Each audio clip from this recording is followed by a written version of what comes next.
आप सभी का स्वागत है आपके अपने YouTube चैनल जीएम स्टडी में। आज के इस वीडियो में हम लोग कवर करने वाले हैं JAC board class 12th history का चैप्टर नंबर 8 का सब्जेक्टिव इंपॉर्टेंट क्वेश्चन आंसर। यहाँ पर आपको बहुत विख्यात जो आपका गेस्ट पेपर है वर्मा गेस्ट पेपर, साथ ही साथ आपका क्वेश्चन बैंक का क्वेश्चन आंसर, दोनों का हम लोग कवर करने वाले हैं। देखिए क्वेश्चन बैंक के भी क्वेश्चन आपके एग्जाम में आते हैं, लेकिन ये भी किसी से कम नहीं है। तजुर्बे के आधार पर मैं आपको बता रहा हूँ, दोनों बहुत ज़्यादा इंपॉर्टेंट है, दोनों के बुक के क्वेश्चन। और ये तो आपका JCERT जारी किया है और जारी करते समय अखबार में साफ साफ आर्टिकल में लिखा था इसी क्वेश्चन बैंक से ही आपके एग्जाम में क्वेश्चन मैक्सिमम देखने को मिलेंगे। इसीलिए मैं आपको इससे क्वेश्चन करवा रहा हूँ, तो आप लोग जरूर इस बात पर ध्यान दीजिएगा। और देखिए अगर एक आध दिन लेट होता है तो उसका कवर सैटरडे या फिर संडे को वीडियो आएगी। तो चलिए पहला क्वेश्चन क्या आपका ध्यान से देखिएगा, मनसबदारी व्यवस्था क्या थी। देखिए यहाँ पर किताबों में अगर आप आंसर ढूंढिएगा ना, और किताबों में अगर देखिएगा तो थोड़ा बहुत जो आंसर है वो थोड़ा सा टफ लैंग्वेज में रहता है, इसको समझना जरूरी है।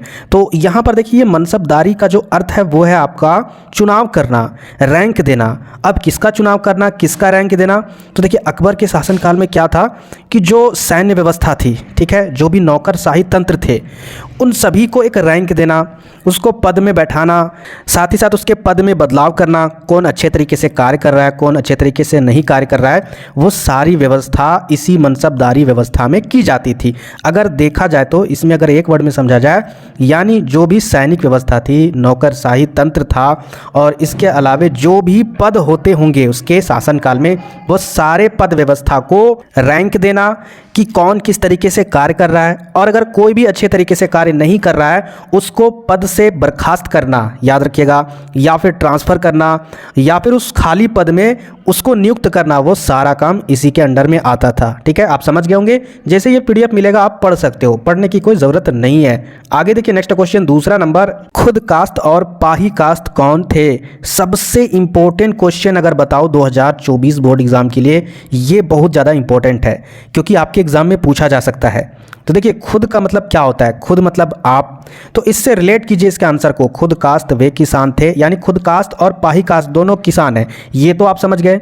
लेकिन दोनों में अंतर कैसे डिफरेंट करेंगे? देखिए खुद कास्ट वे किसान थे जो उन्हीं गांवों में रहते थे जिस गांव में उनकी ज़मीन होती थी। खुद कास्ट एक ऐसा किसान था जो वही गांव में रहते थे जहां उसकी ज़मीन होती थी। जैसे आपका घर अगर झारखंड राज्य के हजारीबाग ज़िले में स्थित है, ठीक है, या फिर धनबाद में है, तो आप धनबाद में ही रहते हो, आपका ज़मीन वहीं पर है, तो आप कौन सा किसान कहलाओगे? खुद कास्ट। लेकिन ध्यान से समझिएगा आगे क्या आपका पाही कास्ट। पाही कास्ट वे खेतिहर थे, खेतिहर कहने का मतलब है किसान, आप किसान भी लिख सकते हो।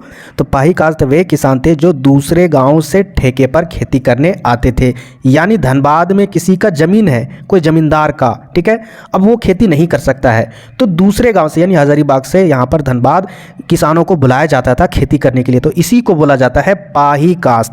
और अगर वहीं पर जमीन भी है और वहीं के किसान है तो उसको कहेंगे खुद कास्ट। उम्मीद करते ये समझ में आ गया होगा। आगे देखिए तीसरा नंबर, मुगल काल में किसान के लिए किन शब्दों का प्रयोग होता था? मुगल काल में जो किसान है उसके लिए क्या क्या शब्द बोले जाते थे? पहला तो रैयत, ये किसानों को ही बोला जाता था। दूसरा रियाया या फिर मुजरियान, या फिर तीसरे नंबर पर खुद कास्ट और पाही कास्ट, ये भी दोनों किसानी थे। अब देखिए यहाँ पर 4 नंबर क्वेश्चन, मुगल काल में सिंचाई के साधनों का उल्लेख करें। आधुनिक काल मतलब आज के समय में, जैसे आज की तरह मुगल काल में कृषि मानसून पर निर्भर करती थी। कहने का तात्पर्य यह है आज के टाइम में अगर खेती बाड़ी होती है भारत में तो वो बरसात पर निर्भर करते हैं, यानी मानसून अगर आएगा, वर्षा होगी तो अच्छी तरीके से फसल भी होगी, खेती बाड़ी सभी अच्छी तरीके से होगी। उसी तरीके से मुगल काल के टाइम में भी था, ठीक है, परंतु फसलों को अतिरिक्त पानी की आवश्यकता जरूर पड़ती है, तो उसको पूरा करने के लिए कृत्रिम उपाय भी किए गए, यानी छोटे छोटे उपाय भी किए गए। कृत्रिम का मतलब होता है छोटा छोटा, ठीक है। सिंचाई कार्यों को राज्य की मदद भी मिलती थी। तालाबों से सिंचाई करते होंगे या फिर तालाब के अलावा कुआं वगैरह जो भी होगा उससे सिंचाई जरूर करते होंगे जब ये मानसून से यहाँ पर प्रभाव होता होगा, ठीक है। छोटे छोटे उपाय जरूर करते होंगे जैसे हम लोग आज के टाइम में करते हैं। सिंचाई कार्यों को राज्य की मदद भी मिलती थी, यानी सरकार, राज्य का मतलब स्टेट नहीं होता है, राज्य का मतलब सरकारें होती, यानी सरकार भी मदद करती थी। अगर सूखा पड़ गया, ठीक है, वर्षा नहीं हुई, तो उस समय सरकार मदद करती थी। उत्तर भारत में राज्य ने कई नई नहरें व नाले खुदवाए। राज्य का मतलब होता है सरकार, ठीक है। राज्य का मतलब स्टेट मत समझ लीजिएगा, राज्य का मतलब सरकार, यानी जब सिंचाई की व्यवस्था नहीं होती है तो ये सारा कुछ जरूर वो व्यवस्था करवा देते हैं। और कई पुरानी नहरों को भी उसकी मरम्मत करवाई, जैसे कि शाहजहां के शासनकाल में पंजाब में शाह नहर बनवाया गया था। तो ये है आपका, इस तरीके से सिंचाई की व्यवस्था होती थी। आगे देखिए नेक्स्ट क्वेश्चन क्या आपका, खेतिहर समाज की बुनियादी इकाई क्या थी। खेतिहर समाज यानी किसान के बारे में बोला गया है, ठीक है। किसान साल भर क्या कार्य करते थे, तो देखिए यहाँ पर आंसर है खेतिहर समाज की बुनियादी इकाई गांव थी, वो गांव में रहते थे। ऑब्वियसली किसान जो है वो आपका गांव में ही ना रहेंगे, शहर में थोड़ी ना फ्लैट में रहेंगे, तो ये चीज़ याद रखिए जिसमें किसान रहते थे। दूसरा है किसान साल भर अलग अलग मौसम में वे सब काम करते थे, खेती बाड़ी करते थे, ठीक है, जिससे फसल की पैदावार होती थी, जैसे जुताई, बीज बोना और फसल पकने पर उसकी कटाई करना। इसके अलावा कृषि आधारित कार्य जैसे शक्कर तेल उत्पादन कार्य भी करते थे। याद रखिएगा, जो किसान के बारे में अगर क्वेश्चन पूछा जाए तो इस तरीके से आप आंसर दे सकते हो। अब यहाँ पर हम लोग क्वेश्चन बैंक के क्वेश्चन देखेंगे। पटवारी किसे कहते हैं, यहाँ पर देखिए इसका उत्तर है पटवारी गांव की जमीन प्रत्येक किसान द्वारा जुते जाने वाले खेतों, फसल के द्वारा और बंजर भूमि का हिसाब किताब रखते थे। कौन किसान कितना काम कर रहा है, कितना ज़मीन को जोत रहा है, कितना ज़मीन बंजर है, कितना ज़मीन उपजाऊ है, यानी ज़मीन से रिलेटेड और किसानों से रिलेटेड जो भी हिसाब किताब रखता था उसी को पटवारी कहा जाता था।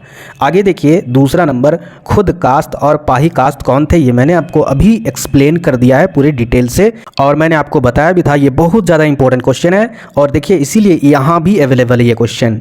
आगे देखिए नेक्स्ट क्वेश्चन क्या आपका, जिन्स एक कामिल के अंतर्गत कौन सी फसलें आती है। कपास और गन्ने जैसी फसलें जिन्स एक कामिल के अंतर्गत आती है, कपास और गन्ने जैसी फसलें, ठीक है, याद रखिएगा।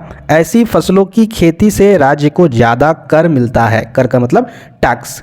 आगे बढ़ते हैं नेक्स्ट क्वेश्चन 4 नंबर, अकबरनामा की रचना किसने की थी, यह कितने भागों में विभक्त है। मोस्ट इंपॉर्टेंट क्वेश्चन याद रखिएगा, ठीक है। 2 नंबर में तो इस बार आपके एग्जाम में जरूर दिखेगा, इसकी 99% चांस है, याद रखिएगा। 1% चांस है कि नहीं आ सकता है। तो अकबरनामा की रचना मुगल सम्राट अकबर के दरबारी इतिहासकार अबुल फजल द्वारा की गई है। उतना अगर नहीं जानते हो तो डायरेक्ट आप आंसर लिख सकते हो, अकबरनामा की रचना अबुल फजल द्वारा की गई थी। यह 3 जिल्दों में विभक्त है, बस इतना आपको लिखने की ज़रूरत है। 5 नंबर क्वेश्चन, 17वीं सदी में कौन कौन सी फसलें एवं सब्जियां विदेशों से भारत आई। वैसे 16वीं सदी और 17वीं सदी सिलेबस में तो नहीं है, लेकिन इस चैप्टर जो आपको चैप्टर में पढ़ा रहा हूँ ये चैप्टर है, इसके आगे वाला चैप्टर नहीं है, ठीक है। इसके आगे वाला जो मुगल दरबार इतिवृत्त है वो चैप्टर हटाई गई है, लेकिन ये चैप्टर है इसलिए मैं सारे क्वेश्चन करवा रहा हूँ, हो सकता है आपके एग्जाम में पूछ दे इसीलिए। तो 17वीं सदी में कौन कौन सी फसलें, फल एवं सब्जियाँ विदेशों से भारत आई, तो मक्का, टमाटर, आलू, मिर्चा, अनानास और पपीता जैसी फसलें और फल एवं सब्जियां विदेशों से भारत आई। याद करने का तरीका क्या है, आप समझिए कि आपके घर में मक्का, टमाटर, आलू, मिर्ची और अनानास और पपीता ये सारे फल रोज आते हैं, बस ऐसा सोचिए, एज्यूम कीजिए। ऐसा तो पॉसिबल नहीं है मिडिल क्लास फैमिली में, ताकि ट्रिक बन जाए, बस इसलिए मैं आपको बता रहा हूँ। 6 नंबर क्या आपका, आयनाई अकबरी कितनी भागों में विभक्त है, तो आयनाए अकबरी 5 भागों में विभक्त है। इसके पहले 3 भागों में प्रशासन का विस्तृत विवरण है, यानी 5 भागों में कहने का मतलब है जैसे एक बुक होता है ना, उस तरीके से उसमें चैप्टर होते हैं, उस तरीके से समझिए आप, इस रिलेट कीजिए कि इसमें 5 चैप्टर हैं और तकरीबन 3 चैप्टर में, ठीक है, 3 चैप्टर में प्रशासन के बारे में विस्तार से दिया गया है, ठीक है। राज्य व्यवस्था कैसी थी, किस तरीके से उसकी व्यवस्था थी, उस तरीके से वहाँ पर 3 चैप्टर में दिया गया है। चौथे व 5वें भाग में भारत के धार्मिक और साहित्य परंपराओं का उल्लेख किया गया है। आगे बढ़ते हैं 7 नंबर। 7 नंबर क्या आपका, मुगल काल में किसानों के लिए किन किन शब्दों का प्रयोग होता था, तो जो मैंने आपको अभी बताया वहीं यहाँ पर आंसर भी लिखा गया है। इससे आप रिलेट कर सकते हो कि वर्मा जो गेस्ट पेपर है मैं क्यों आपको खरीदने के लिए बोलता हूँ, क्योंकि इससे बेस्ट कोई गेस्ट पेपर मुझे नहीं लगता है। अब यहाँ पर देखिए ये JCRT जारी किया है, तो JCRT कई अनुभवी शिक्षकों द्वारा जारी किया गया है ये क्वेश्चन बैंक, तो वो भी जो आपका किताब है वर्मा, तो सोचिए वहाँ के क्वेश्चन जब यहाँ आ रहे हैं तो वो भी आपके लिए बेटर है। आगे देखिए लास्ट क्वेश्चन, पायक कौन थे, तो पायक वे लोग थे जो जमीन के बदले सैन्य सेवाएं देते थे। असम के अहोम राज्यों के अपने पायक होते थे, यानी जमीन के बदले सैन्य सेवाएं देते थे, याद रखिएगा। और यहाँ पर 4 चैप्टर बचे हुए, जल्दी आपका ये कंप्लीट हो जाएगा।